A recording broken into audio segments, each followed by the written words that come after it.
রমজান একটি গুরুত্বপূর্ণ মাস, যা একাধিক দিন একাধিক আলেম ওলামার মুখে শুনেছি।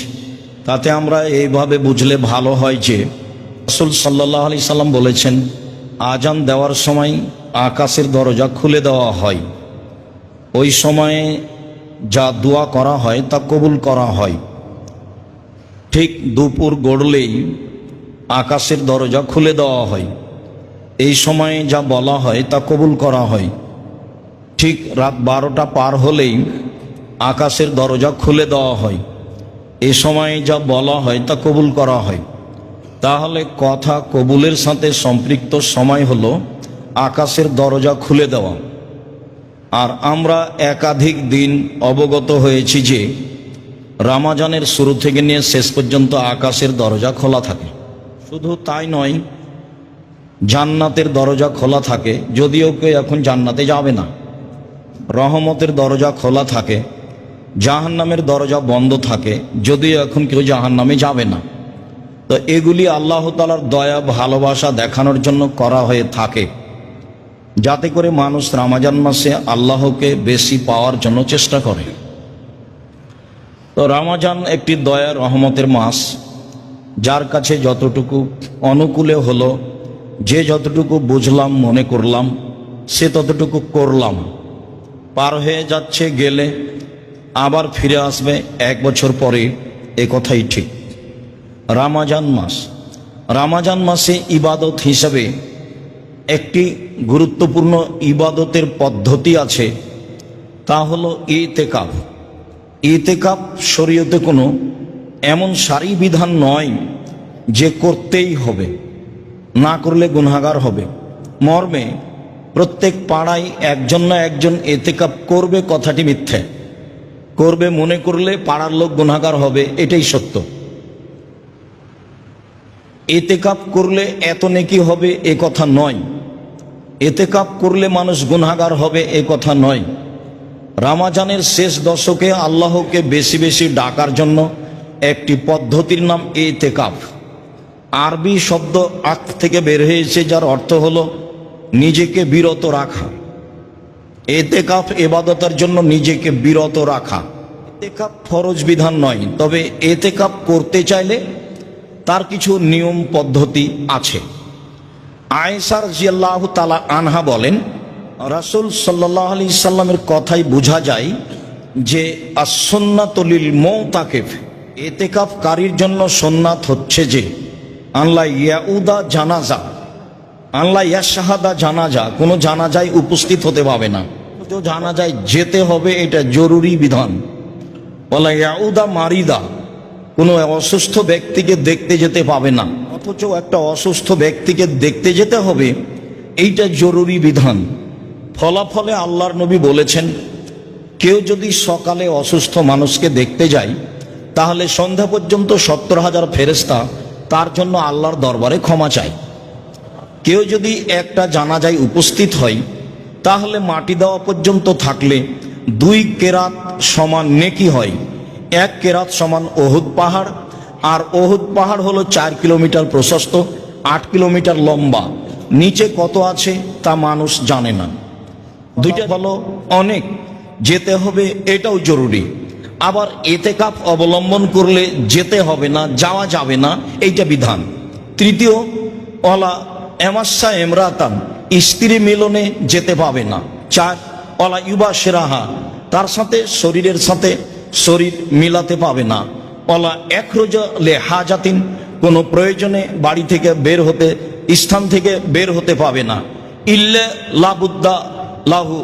লাবুদ্দা মিনহু, তবে যদি তার জরুরি কিছু প্রয়োজন হয়, পেশাব পায়খানা বা গোসল, এছাড়া তার স্থান ত্যাগ করতে পাবে না।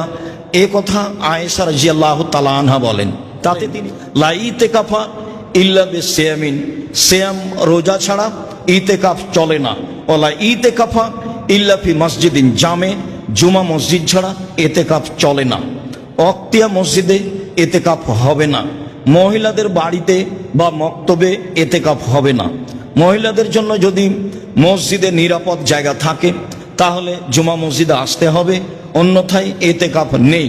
ফরজ বিধানই নেই, তার হজ ফরজ, টাকা আছে কিন্তু মাহরাম নেই, তখন তার উপরে হজ ফরজ হয়নি। আর ইতিকাফ তো ফরজের কোনো প্রশ্নই আসে না। হজ ফরজ বিধান তো মাহরাম ব্যক্তি নেই, তখন তার হজ ফরজ হয়নি। বোনের স্বামী যাচ্ছে, বোন যাচ্ছে, তাই বোনের সাথে চলে যাবে, এই সবগুলো অহেতুক কথা। বা আরো 5 জন মহিলা যাচ্ছে, মহিলার সাথে হজে চলে যাবে, উমরায় চলে যাবে, এগুলো অহেতুক কথা। রাসূল সাল্লাল্লাহু আলাইহি সাল্লামের কোনো কথার মিল নেই। বলছিলাম ইতিকাফ। আয়েশা রাদিয়াল্লাহু তাআলা আনহা বলেন, কানান নবী সাল্লাল্লাহু আলাইহি সাল্লাম ইয়াতাকিফুল আশরাল আওয়াখিরা হাত্তা তাওয়াফাহুল্লাহু তাআলা। আল্লাহর নবী রমজানের শেষ দশকে ইতিকাফ করতেন, এভাবেই তিনি দুনিয়া থেকে বিদায় নিয়েছেন। সুমাইতাকাফা আজওয়াজুহু মিন বাদিহি, এরপরে তার স্ত্রীগণ মসজিদে ইতিকাফ করতেন। মহিলারাও মসজিদে ইতিকাফ করতে পারে, প্রমাণে বুখারী মুসলিমের হাদিস। রাসূলের স্ত্রীগণ ইতিকাফ করতেন। আবু হুরায়রা রাদিয়াল্লাহু তাআলা আনহু বলেন, কানান নবী সাল্লাল্লাহু আলাইহি সাল্লাম ইয়াতাকিফুল আশরা, আল্লাহর নবী নিয়মিতই রমজানের শেষ দশক ইতিকাফ করতেন। তবে কানা ইতাকাফা ইশরিনা ফিল আম আল্লাযী কুবিজা ফিহি, যে বছর তিনি দুনিয়া থেকে বিদায় নেন, ইন্তেকালের বছর তিনি 20 দিন ইতিকাফ করেছিলেন। মানুষ প্রয়োজন মনে করলে, ভালো মনে করলে 20 দিন ইতিকাফ করতে পারে, হাদিস বুখারী মুসলিম। তবে তিনি সাধারণত শেষ দশক ইতিকাফ করতেন। আব্দুল্লাহ ইবনে ওমর রাদিয়াল্লাহু তাআলা আনহু বলেন, সাআলা ওমর আন নবিয়্যা, একদা ওমর রাদিয়াল্লাহু তাআলা আনহু আল্লাহর নবীকে জিজ্ঞাসা করেছিলেন, আল্লাহর নবী, কুনতু নাজারতু লাইলাতান ফিল মসজিদিল হারাম ফিল জাহেলিয়া, জাহেলিয়াতের যুগে যখন আমরা মুসলমান হইনি, তখন আমি উমর কাবা ঘরে 1 রাত ইতিকাফ করব বলে মানত মেনেছিলাম। 1 রাত ইতিকাফ করব বলে মানত মেনেছিলাম। আল্লাহ রাসূল তাকে বললেন, ফাউফে বেনাজর, তুমি তোমার মানত পূর্ণ করে নাও, 1 রাত ইতিকাফ করে নাও, হাদিস বুখারী মুসলিম। এর অর্থ এই নয় যে একদিন ইতিকাফ চলে, এটা ছিল তার মানত, যা পালন করতেই হবে। মানত পালন করতেই হবে যে কোনো মূল্যে। তো সন্তান হলে উট কুরবানি করব বলেছেন, আকিকা দিবেন, তো উটের তো আকিকা হয় না, তো এখন ভালো কাজের একটা করেছেন, সিদ্ধান্ত নিয়েছেন, তো নিয়ে আসেন, রাজস্থান থেকে উট কিনে নিয়ে আসেন, বা বাংলাদেশে কোথায় পাওয়া যায় খুঁজেন। যদি সম্ভব না হয় তাহলে 10 জন ফকিরকে 100 কেজি করে চাউল দিয়ে ফিরে আসতে হবে। এই হলো পদ্ধতি। তো মান্নত করেছো তুমি পূর্ণ করো, এটা ছিল মানত। এর অর্থ এই নয় যে একদিন ইতিকাফ চলে, এর অর্থ এই নয় যে 3 দিন ইতিকাফ চলে, এর অর্থ এই নয় যে ইচ্ছা মতো ইতিকাফ চলে, এর অর্থ এই নয় যে 12 মাস ইতিকাফ চলে। বার কোনো মাসই এভাবে ইতিকাফ চলে না। সিয়াম ছাড়া ইতিকাফ চলে না, জুমা মসজিদ ছাড়া ইতিকাফ চলে না। ইতিকাফ রমজানের শেষ দশক বা রমজানের শেষ 20 দিন চলে মানুষের ইচ্ছা। আয়েশা রাদিয়াল্লাহু তাআলা আনহা বলেন, কানান নবী সাল্লাল্লাহু আলাইহি ওয়াসাল্লাম ইজা আরাদা ইয়াতাকে ফাসাল্লাল ফাজরা সুম্মা দাখালা ফি মুতাকাফিহি, আল্লাহর নবী যখন ইতিকাফের ইচ্ছা করতেন, তখন ফজরের সালাত আদায় করে তিনি তার ইতিকাফের স্থানে প্রবেশ করতেন, হাদিস মুসলিম। এতে মনে হচ্ছে যে ইতিকাফে বসার টাইম হলো ফজরের সালাতের পরে, হাদিস তো সহিহ। কিন্তু সব হাদিসের বিবেচনায় দেখা গেছে যে আসলে শেষ দশক শুরু হয় 20 রমজান শেষ হলে সূর্য ডোবার পরে, যার কারণে আবার যদি ফজরের সালাতের পরে ইতিকাফে বসা হয় তাহলে রাত ছুটে যায়, যেটা বিশেষ ইবাদত রয়েছে। যার কারণে সব মিলে এটাই যে ইতিকাফ করতে চাইলে 20 রমজান শেষে মাগরিবের সালাতের পরে তার ইতিকাফের স্থানে বসবে। ইতিকাফ অবস্থায় জরুরি প্রয়োজন ছাড়া বাইরে কোথাও যেতে পারে না, তবে পরিবারের সাথে প্রয়োজনীয় কথা বলতে পারে, জরুরি কথা বলতে পারে। আল্লাহ রাসূল বলতেন, রাসূলের স্ত্রী সাফিয়া রাদিয়াল্লাহু তাআলা আনহা একদা রাসূলের ইতিকাফ অবস্থায় মসজিদে আসলেন। তিনি স্বামীর সাথে কথা বললেন, যখন কথা শেষ হয়ে গেল তখন তিনি বিদায় নিচ্ছেন, তো পিছে পিছে আল্লাহ রাসূল হাঁটছেন মসজিদের বারান্দা পর্যন্ত। বের হওয়ার কাছাকাছিতেই 2 জন লোক সামনে পড়লো। আল্লাহ নবী বললেন, ইনি হচ্ছেন সাফিয়া। সাহাবীগণ বললেন, বলেন কি, আপনি কি মনে করছেন যে আমরা সন্দেহ করব এ অন্য মহিলা? তাই কি আপনি তাড়াতাড়ি বললেন যে এ হচ্ছে সাফিয়া?